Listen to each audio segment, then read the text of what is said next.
you are located east of Ocean Springs on Highway 90. It's about 1.25 miles from the Singing River Hospital, and that's a landmark everybody uses when they're coming out of Ocean Springs. And it's located right beside the Civic Center, which is also a landmark, and it's pretty easy to find. Mm-hmm. And by the way, the state has recognized us, since it is one of their memorials, with their big brown signs that announce it clear out on I-10. They certainly do. You can see that on Interstate 10 when you're coming in. The memorial itself is designed in what way? Well, you mean in its shape? Mm-hmm. Well, let me go back in history a little bit. The original architectural design was one wall with a moat around it. And it even had a cloth cover that came down at night and sealed it. As a result of our funds being cut, we had to go back to the architect, and he redesigned this horseshoe shape. As it turned out, it's much better than our original design. However, it is a combination of the efforts of college students turning in their feel of, this is what I would like to see as a memorial to the Vietnam veterans. Now we have pictures in there, very unique pictures. Tell us about those. Okay. One of the things that in our discussion with the committee was we wanted something different, unusual, something that really showed everybody these are the guys that made the supreme sacrifice. A name is only really if you're familiar with it. But you look at a picture and say, oh, I knew him. Another guy says, I served with him. And when you're down here, and of course we did a lot when we were improving the grounds after the pictures were up, you heard many comments and you shed a few tears. Mm-hmm. The families came in. And, as a pilot, I wasn't near to the guys that looked over and there's a guy laying there dead beside him, mm-hmm. or all of the things that we all know about, and I'm not going to go into detail. Mm-hmm. And that's where a lot of your post-traumatic syndrome things came from. Mm-hmm. Seeing what was happening with their fellow man and things of that nature. But by talking to the parents and the families of these guys, you got to really know why we built it.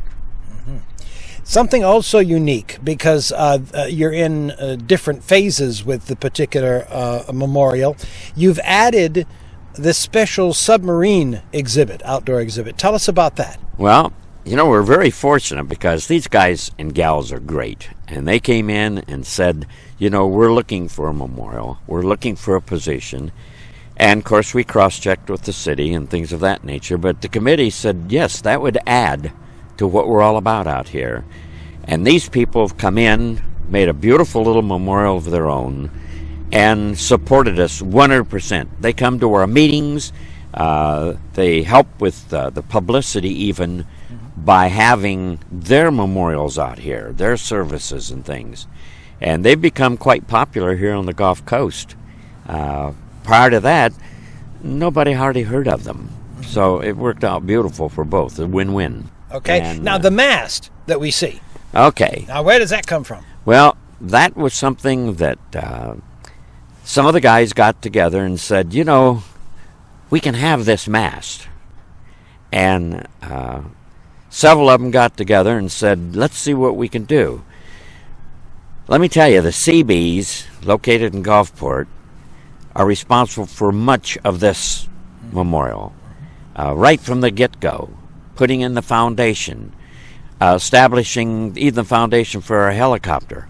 But they also made it possible to put that huge mast in here. And everything that you see that wasn't done by a contractor, they did. And the only thing we had to do is provide fuel. It just happened that one of our veterans, Tommy Monroe, retired Guard General, he donated the fuel for the Seabees. Wow. So we just had lots of help. That's very good. And you need that help when you're working on projects like this. Many hands, many hours to do things. And I'm not talking about just physical. I'm talking about the mayors at each of the municipalities. I'm talking about the supervisors, everyone that wanted to see it happen made an effort to make it happen.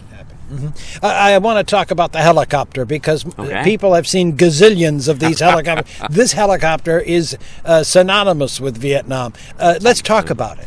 Okay, the serial number on this helicopter is recorded as having active duty in Vietnam. And at first, they had the 01st and all those guys, you know, as a combat type.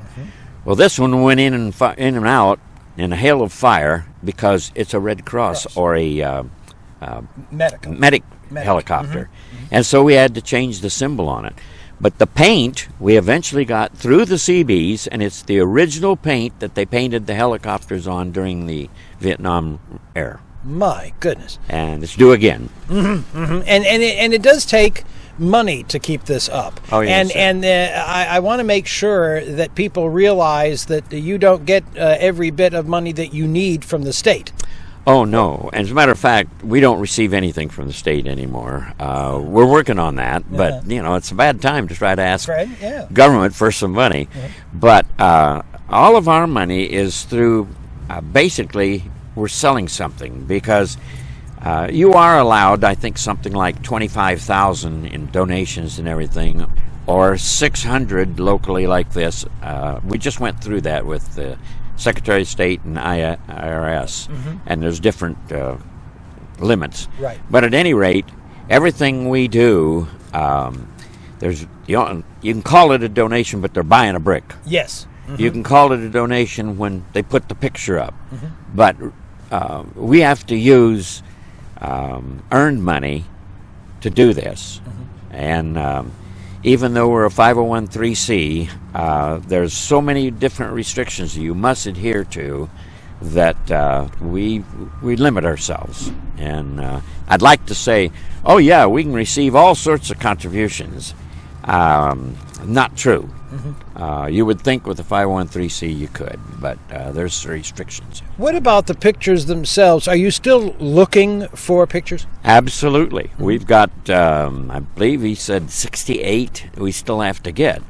And those are most difficult because just like to get the picture that is located in Washington from their initial enlistment, it takes an immediate member of the family to request that and get it. I see. Okay. We're working on that in that behind the memorial in Washington, they're building underground another center. And one of the features in that is going to be on their birthday of the 53,000 individually, there will be a picture that day on the wall down there. Wow. Okay, every state has been asked, would you please submit pictures of those that made the supreme sacrifice from your state? And we thought we had an end, you know, because we've got 90% of our pictures are better. And so a gentleman that we really have a high regard for is named Sheva Sweatman. And he's a banker, and he's been with us since the get-go. And so we keep all of our pictures in a vault in the bank. So they're safeguarded. So anyway, he called to the governor's house, governor's mansion, and said, not just at work, and say, well, he had to call the office then. And so we didn't get the governor. We got somebody else. And they said, we'll take care of that because we want a two-way street. You get the other pictures, and we're going to give you all these that we've already got, and you're going to be the first governor to have a complete set of casualties from your state. Because I believe it was New Mexico challenged all the other states to see who would be first to get those in, to get this thing rolling. And it's a marvelous idea. It gives a little more life to that memorial because, unfortunately, even with the wall, you see a name. And when you got your little brochure and you go down there, you find the people that you're looking for. But here, you see a face.